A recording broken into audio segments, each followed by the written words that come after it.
Ruby network நண்பர்கள் அனைவருக்கும் வணக்கம். டிஸ்க்ளைமர்: இந்த வீடியோ ஃபுல்லாகவே எஜுகேஷனல் பர்பஸ்க்காக கிரியேட் செய்யப்பட்டது. இதில் எந்த ஒரு பங்கையும் நாங்கள் வாங்குங்க அல்லது விற்றுருங்க நாங்கள் டிப்ஸோ ரெக்கமெண்டேஷன்ஸோ கொடுப்பது கிடையாது. நான் செபி ரிஜிஸ்டர்ட் அட்வைசரும் கிடையாது. இன்றைக்கி நம்ம பார்க்க போகிற வீடியோ ஐசிஐசிஐ பேங்க்கோடைய ஃபினான்ஷியல் அனாலிசிஸ் என்ன அப்படிங்கிறத நம்ம பார்ப்போம். அந்த பங்கில் இருக்கிற சாதகமான விஷயங்கள் என்ன, பாதகமான விஷயங்கள் என்ன, டிவிடெண்ட் பற்றின அப்டேட்ஸு, ஸோ இதெல்லாமே பார்க்க போகிறோம். இதெல்லாம் பார்க்கறதுக்கு முன்னாடி நம்ம சேனலை நீங்கள் இப்போ தான் பார்க்குறீங்க அப்படின்னா நம்ம சேனலை சப்ஸ்கிரைப் பண்ண மறக்காதீங்க. ஐசிஐசிஐ பேங்க் அப்படிங்கிறது மோஸ்ட்லி ஃபெமிலியரான ஒரு ப்ரைவேட் செக்டார் பேங்க். அதுவும் லார்ஜஸ்ட் ப்ரைவேட் செக்டார் பேங்க்னு சொல்லலாம். செகண்ட் பிளேஸில் இருக்குது. அண்ட் இவங்களுடைய சர்வீசஸ்ங்கிறது மிகப்பெரிய அளவில் வந்து கொடுத்துட்டு இருக்காங்க. அண்ட் ஸ்பெசிஃபிக்காக பார்த்தீங்க அப்படின்னா இவங்களுடைய நெட்வொர்க்ஸ் கிட்டத்தட்ட 7385 பிரான்ச்சஸ் இருக்குது. ஏடிஎம் பொறுத்த வரைக்கும் 11983 ஏடிஎம்ஸ் வந்து இருந்துகிட்டு இருக்கு. இவங்களுடைய மோஸ்ட்லி கவரேஜ் ஏரியா அப்படின்னு பார்த்தீங்கன்னா மெட்ரோவில் தான் வந்து இவங்களுடைய கவரேஜ் ஏரியா இருக்குது. 31% இருக்குது. அர்பனில் 20%, செமி அர்பனில் 26%, ரூரலில் 22 இருக்குது. ஸோ மேக்ஸிமம் மெட்ரோவை கவர் பண்ணியிருக்காங்க ஐசிஐசிஐ பேங்க் அப்படிங்கிறது நமக்கு தெரியுது. ஸோ ஏன்னா எந்த ஒரு பேங்காக இருந்தாலும் அவங்க எந்த மாதிரியான கஸ்டமர்ஸை வந்து கவர் பண்ணுறாங்க அப்படிங்கிறத பொறுத்து தான் ரெவன்யூ எப்படி இருக்குதுங்கிறது நம்ம தெரியும். இவங்களுடைய மார்க்கெட் கேபிட்டல்னு பார்த்தீங்கன்னா 10,36,177 கோடி ரூபாய் இவங்களுடைய மார்க்கெட் கேபிட்டலு. இந்த பங்கினுடைய விலை, ஒரு பங்கினுடைய விலை இன்னைக்கு மார்க்கெட் ப்ரைஸ் 1444 ரூபாய்க்கு ட்ரேட் ஆகிட்டு இருக்கு. High 1500, low 1188. Stock PE ratio 18.5 இருக்குது. இது ஏற்றுக்கிற மாதிரியான ஒரு வேல்யூ. இந்த பங்கினுடைய ரெவன்யூ எந்த அளவுக்கு இருக்குது அப்படின்னு பார்க்கும்போது ஸ்டெப் பை ஸ்டெப்பாக க்ரோ ஆகிருக்கணும். ஸோ இந்த பேட்டர்ன் பொறுத்த வரைக்கும் 2022 95,000 கோடி, அடுத்தது 1,21,000 கோடி, 1,59,000 அப்படியே இன்க்ரீஸ் ஆகிட்டே வந்து 2026 1,95,000 கோடி கிட்ட இவங்க ரெவன்யூ எடுத்திருக்காங்க. சரி, இவங்களுடைய ப்ராஃபிட் என்ன அப்படின்னு பார்க்கும்போது 25,800 கோடி ரூபாய் 2028 எடுத்திருக்காங்க.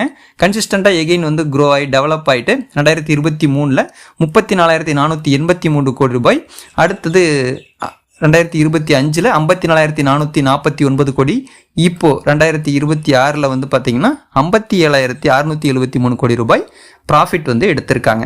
ஸோ இதுவும் ஒரு பங்கை பொறுத்த வரைக்கும் ஒரு பாசிட்டிவான விஷயம். ஸோ இது வந்து ஸ்டெப் பை ஸ்டெப்பாக க்ரோ ஆயிருக்கு. புக் வேல்யூ அப்படிங்கிறது என்ன அப்படின்னா, ஒரு நிறுவனம் கலைக்கப்பட்டால் அந்த நிறுவனத்தினுடைய பங்குதாரர்களுக்கு எல்லாம் செட்டில் பண்ணது போக பிரித்து கொடுக்கக்கூடிய தொகை. இது வந்து 527. இப்போ மார்க்கெட் ப்ரைஸ் வந்து அதிகமாக தான் ட்ரேட் ஆகிட்டு இருக்கு புக் வேல்யூவோட.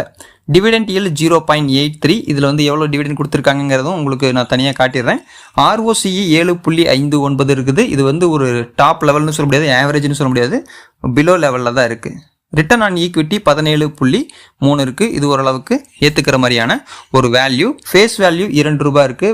ப்ராஃபிட் ஆஃப்டர் டேக்ஸ் லாஸ்ட்டை வந்து பார்த்தீங்கன்னா 56,000 கோடி ரூபாய். டெப்ட் ஆன் ஈக்விட்டி 5.5 இருக்குது. ஆக்சுவலாக பேங்க் செக்டாரை பொறுத்த வரைக்கும் நீங்கள் இதையே கன்சிடர் பண்ண வேணாம். ஏன்னா அவங்களுடைய பிஸ்னஸே வந்து கடன் கொடுக்கறது வாங்குறது அப்படிங்கிறதுனால பங்கை பொறுத்த வரைக்கும் அனலைஸ் பண்ணும்போது இந்த ஒரு விஷயத்தை நம்ம எடுத்துக்க வேண்டியதில்லை. ஜஸ்ட் இருக்கிற விஷயத்த சொல்கிறேன், அவ்வளோதான். இவங்களுடைய டெப்ட் எவ்வளோ, கடன் எவ்வளோ வச்சுருக்காங்க அப்படின்னு பார்த்தீங்கன்னா 20,96,000 கோடி ரூபாய் கிட்ட கடன் விகிதம் இருக்குது. இது ஒரு பெரிய விஷயம் கிடையாது. தனிப்பட்ட நிறுவனமாக இருந்தால் ஓகே. இது வந்து பேங்க் செக்டாருங்கிறனால இதை நம்ம கன்சிடர் பண்ணக்கூடாது. பாசிட்டிவாகவும் எடுத்துக்க வேணாம், நெகட்டிவாகவும் எடுத்துக்க வேணாம். இயர்னிங் பெர் ஷேர் 78 ரூபாய் இருக்குது. And promoter holding 0. இது வந்து இவங்களுடைய பேட்டர்ன். ஸோ இதில் வந்து நம்ம இதுலேயும் குறை சொல்ல முடியாது. 5 வருஷத்தை ரிட்டர்ன் பார்த்தீங்க அப்படின்னா 17%. இதுவும் அக்செப்டடான ஒரு வேல்யூ தான். ஸ்டாக் CAGR பார்ப்பாங்க சில பேர். 10 வருஷத்தில் 20%ங்கிறது ஓரளவுக்கு ஏற்றுக்கலாம். 5 வருஷத்துலையும் 18% எடுத்திருக்காங்க. ரிட்டர்ன் ஆன் ஈக்விட்டியுமே வந்து 15%, 17, 15 அப்படிங்கிற ரேஞ்சிலேயே தான் இருக்குது.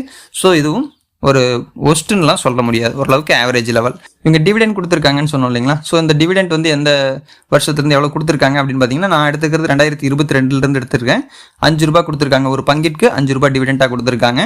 2023 8 ரூபாய், அப்படியே இன்க்ரீஸ் பண்ணிகிட்டே தான் வந்திருக்காங்க. 2024 10 ரூபாய், 2025 11 ரூபாய் கொடுத்துருக்காங்க.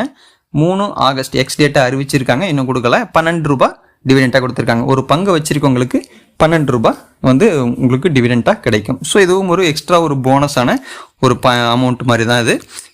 இதில் இருக்கிற இன்வெஸ்டர்ஸ் பொறுத்த வரைக்கும் நம்ம ஆல்ரெடி பார்த்துட்டோம். இதில் ப்ரமோட்டர்ஸ் கிடையாது. ஃபாரின் இன்வெஸ்டர்ஸ் வந்து இப்போ குறைஞ்சிருக்காங்க. ஆல்ரெடி இருந்ததை விட நல்லாவே குறைஞ்சிருக்காங்க. 2025 டிசம்பரில் 43% இருந்தது. 2026 மார்ச்லேயே 34% குறைஞ்சிருக்கு. ஜூனில் வந்து பார்த்திங்கன்னா மறுபடியும் 33.79 குறைஞ்சிருக்காங்க. ஏன் அப்படிங்கிறது தெரில. டிஐஎஸ் பொறுத்த வரைக்கும் அவங்க வந்து ஓரளவுக்கு ஆவரேஜாக மெயின்டைன் ஆகிட்டு இருக்கு. 2025 வந்து 46% இருந்தது, குறைஞ்சிட்டு மறுபடியும் 42%க்கு வந்திருக்கு. கவர்மெண்ட்டுக்கிட்ட இருக்கிறது 0.22 அப்படிங்கிற ரேஷியோவில் அவங்களும் குறைச்சிருக்காங்க. 2025 0.27 இருந்தது, இப்போ 22 ஆக்கியிருக்காங்க. பப்ளிக் கிட்ட இருக்கிறது இப்போ 23% இருக்கு. இதனுடைய பங்குதாரர்களின் எண்ணிக்கை, இந்த ஐசிஐசிஐ பேங்குடைய ஷேர் வச்சிருக்கவங்களின் எண்ணிக்கை லாஸ்ட்டாக எடுக்கப்பட்ட டேட்டாவின்படி 2026 21,04,810 பேர் இந்த பங்கை வச்சிருக்கிறாங்க. போன வருடம் அதாவது மார்ச் மாதம் 2026 இருந்ததை விட இது இன்க்ரீஸ் ஆகிதான் இருக்கு. எங்களுடைய காம்படிட்டர்ஸ்ன்னு பார்க்கும்போது HDFC bank, axis, Kotak Mahindra, IDBI இதெல்லாமே இந்த ஐசிஐசி பொறுத்த வரைக்கும் இவங்கெல்லாம் காம்படிஷனாக இருந்துகிட்டு இருக்காங்க. சரி, இந்த பங்கில் முதலீடு செஞ்சவங்களுக்கு லாபமா எவ்வளோ இருக்குது, லாபமா நஷ்டமாங்கிறத நம்ம பார்க்கலாம். 10 வருஷத்துக்கு முன்னாடி முதலீடு பண்ணியிருந்தால் கூட 19.5% ப்ராஃபிட் கொடுத்துருக்கு. 7 வருஷத்துக்கு முன்னாடி முதலீடு பண்ணியிருந்தாங்கன்னா 19.1% லாபம். 5 வருஷத்துக்கு முன்னாடி பண்ணியிருந்தாங்கன்னா 16% ப்ராஃபிட்டு. 3 வருஷத்துக்கு முன்னாடி பண்ணியிருந்தாங்கன்னா 14%. 2 வருஷத்துக்கு முன்னாடி பண்ணியிருந்தாங்கன்னா 7%. ஸோ ஒரு வருஷத்துக்கு முன்னாடி பண்ணியிருந்தால் மட்டும் 1.8%. ஸோ ரெட்டுக்கு போகலை, சுமாரான ப்ராஃபிட் வந்து கொடுத்துருக்கு. டிவிடெண்ட் ஓரளவுக்கு கொடுக்குறாங்க, அது பெருசாக கன்சிடர் பண்ணலனாலும் பங்கினுடைய விலை ஸ்டெப் பை ஸ்டெப்பாக இன்க்ரீஸ் ஆயிருக்கு. ஆனால் இதில் பாதகமான விஷயங்கள் அப்படின்னு ஹைலைட் பண்ணுற விஷயம் என்ன அப்படின்னு பார்த்தீங்கன்னா, நான் ஆல்ரெடி சொன்ன மாதிரி புக் வேல்யூவோட இப்போ அதிகமாக ட்ரேட் ஆகிட்டு இருக்க ப்ரைஸு. வாங்குற மாதிரி இருந்தாங்கன்னா நிறைய பேர் வெயிட் பண்ணி தான் பை பண்ணுவாங்க, இப்போ போய் பை பண்ணுறது தவறாக இருக்கும். ஸோ இது வந்து எல்லோரும் சொல்கிற விஷயத்த நான் சொல்கிறேன், அவ்வளோதான். இது நான் ரெக்கமெண்டேஷன்லாம் எதுவும் கொடுக்கல. அண்ட் இதில் வந்து லோ இன்ட்ரெஸ்ட் கவரேஜ் ரேஷியோ இருக்குது. அண்ட் இந்த மாதிரியான ரெவென்யூ வந்து ஸ்டெப் பை ஸ்டெப்பாக இவங்க இன்க்ரீஸ் பண்ணிக்கிட்டாங்க அப்படின்னா இன்னுமே வந்து இந்த நிறுவனத்தை வளர்க்குறது வந்து ரொம்பவே ஈஸியாக இருக்கும். அண்ட் அதர் இன்கம் வந்து இப்போது கிட்டத்தட்ட 1 கோடி ரூபாய்க்கு மேலே இருக்குது அப்படிங்கிற விஷயமெல்லாம் சொல்லியிருக்காங்க. ஸோ இதுதான் இப்போத்த சுச்சுவேஷன். ஐசிஐசிஐ பேங்க்கை பொறுத்த வரைக்கும் சிம்பிளாக சொல்லணும் அப்படின்னா ஒஸ்ட்டும் இல்லை பெஸ்ட்டும் இல்லை, ஆவரேஜ் லெவலில் போயிட்டுருக்காங்க. ஓகேங்களா? டாப் லெவல் பெரிய ஏர்னிங்ஸ் வேணும் அப்படிங்கிறவங்க பார்க்குற மாதிரி இருந்துச்சுன்னா இது வரைக்கும் இருக்கிற ஹிஸ்ட்ரி படி இதுதான் நடந்துகிட்டு இருக்கு. ஓகேங்களா? இவ்வளோ தான் ப்ராஃபிட் கொடுத்துருக்கு. இதே மாதிரி தொடர்ந்து கொடுக்குமா அப்படின்னா அதுக்கு நம்ம கேரண்டி சொல்ல முடியாது. ஸோ இதை விட அதிகமாகவும் இருக்கலாம், குறைஞ்சும் இருக்கலாம். ஸோ மார்க்கெட் அப்படிங்கிறது எப்போவுமே ரிஸ்க் நிறைஞ்சது அப்படிங்கிறத மைண்டில் வச்சுக்கோங்க. எந்த ஒரு ரெக்கமெண்டேஷனும் நீங்கள் கன்சிடர் பண்ணாமல் நீங்களே வந்து அனலைஸ் பண்ணுங்கள், கொஞ்சம் நாலேஜ் டெவலப் பண்ணிக்கங்க, அல்லது செபி ரிஜிஸ்டர்ட் அட்வைசர்கிட்ட நீங்கள் கான்டாக்ட் பண்ணுறது நல்லது. மீண்டும் அடுத்த வீடியோவில் சந்திக்கலாம். நன்றி, வணக்கம்.